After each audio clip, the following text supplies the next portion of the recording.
Welcome to Better Futures. Tell me, with all the people you've interviewed, is there a type of conversation or even a specific person that you're interested in having? I think I'd like to strike that question almost, or otherwise to say that I would be very interested if there is another series of Better Future podcast episodes. I would really like to speak to a greater variety of persons and personalities. One guest who had been able to appear until circumstances made it impossible, they had a lot to tell me about how the presentation of morality in today's news media influences public opinion and drives very strong emotions, and how that should really be taken into consideration in our political landscape and in localities as well. I mean, we are both from the Twin Cities area. We both know that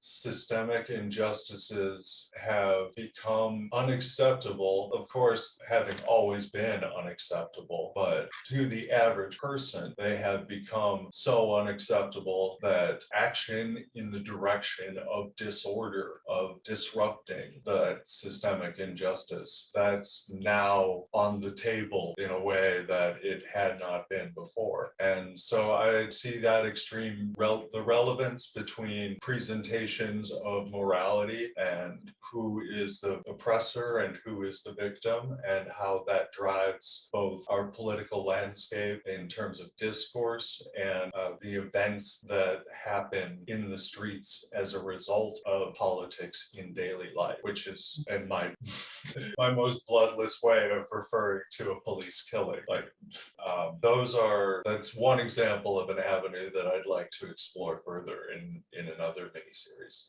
I just want to say that working with you and knowing you has always been a privilege, particularly because you're a very kind person, but especially because you tend to bring a perspective that I don't find readily available in other people or even just in my own self. So I just want to say thank you for that, and I guess I'm just really excited for your podcast. Thank you very, very much for your compliments, Aaron. I can't express my gratitude enough, and I am a little too bashful at the moment to put into words what I feel would be an appropriate response in terms of how much I value. I think that's like the one bit of a Midwestern trait that you have. You're not perfect with compliments. Yeah, that's certainly a trait that I have. Yeah. All right. Well, I don't have any more questions for you. I'm very excited, and thank you so much for having me and letting me host. Thank you so much for interviewing me, Aaron. I hope that you have a great rest of your day. I will. Thank you again. Take care. So it's lovely to see you again, Zach. Can I ask how are you feeling? Feeling pretty good. I mean, I just have concerns, but I think that's the general human condition. We do our best to live in the moment, but we also plan for the future. And so we just need to try to balance those two as best we can, I guess. That's interesting. Do you think that's more a sign of your mortality or more of a sign of your human level of anxiety? I would say a kind of human level of anxiety, but at the same time, it's not just circumstances, I suppose, but there's also a personal predisposition, which may vary from time to time itself, in terms of finding challenges invigorating. So I would say that I'm trending more towards invigoration at this point, if that answers your question. Okay. I only ask because, unlike most people in my life, you had, I would say, a very startling brush with, let's call it death. You had a very startling brush with death in the form of a very severe brain injury a couple of years back. Yeah. My friend Edgar covered this in one of our previous interviews. Hello, my friend Edgar. You mentioned previously telling our listeners about what it was like on the day that I had a traumatic brain injury. I remember most of it, I think, because we met the day before and we agreed to meet like at 9 in the morning or something like that to go downtown. I was taking my camera and you were going to find the places from Los Detectives Salvajes from Roberto Bolaño. But when you came downstairs in the morning, you saw like shit. You so terrible. Like you had like that face. Like you told me you hadn't slept well the whole night. Like you felt a little sick. But and I remember telling you like, are you sure you want to go downtown in any way? We can make that any other day. But you were really insistent upon going that very day, right? So we went. There in the coffee shop, I saw you like only tired, but then in the subway I remember you got freaked out because a clown got into the into the subway, the same car, and you freaked out like in a really weird way. I had met you before. I knew you were sometimes a little eccentric, but that was like weird, above normal for you, of course. But anyway, I don't remember it as well as I thought I remembered it. But that time when you had that injury, we went downtown and we got out of the subway, and then on our way to Palacio de Bellas Artes,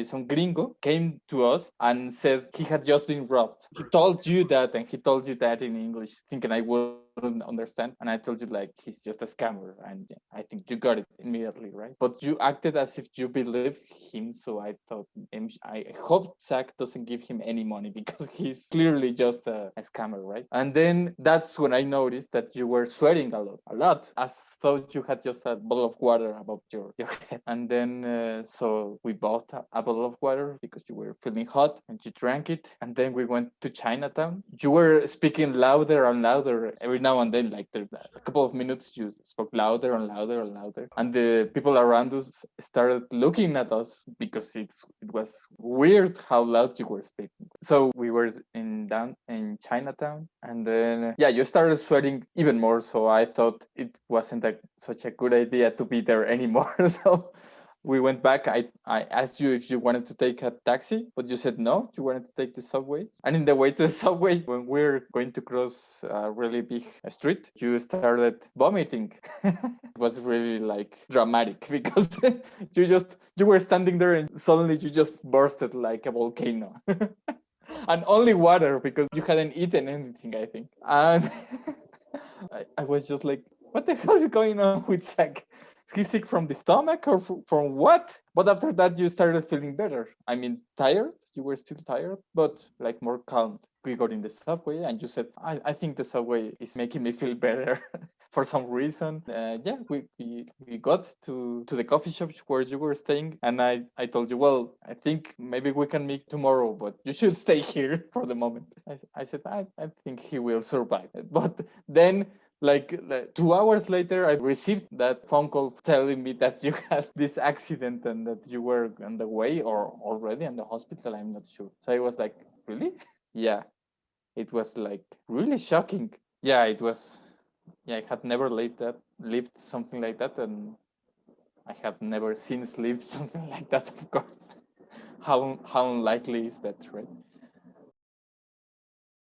It was interesting for me in my case because despite a brush with mortality, survival itself was in some ways a cruel joke because as much as I was quick to recover from the physical side of those injuries, there was still an emotional void, if you will, that remained nonetheless and which I still needed to address. Can you expand on the idea of this emotional void? Yeah, I definitely can. I think that it has a lot to do with a sense of disconnection from our fellow human beings and also an overridingly bleak or hopeless view of the future vis-a-vis climate change and things like the potential for water wars, things of that nature that worry myself and number among a few concerns that are covered in some other interviews much better than I could do so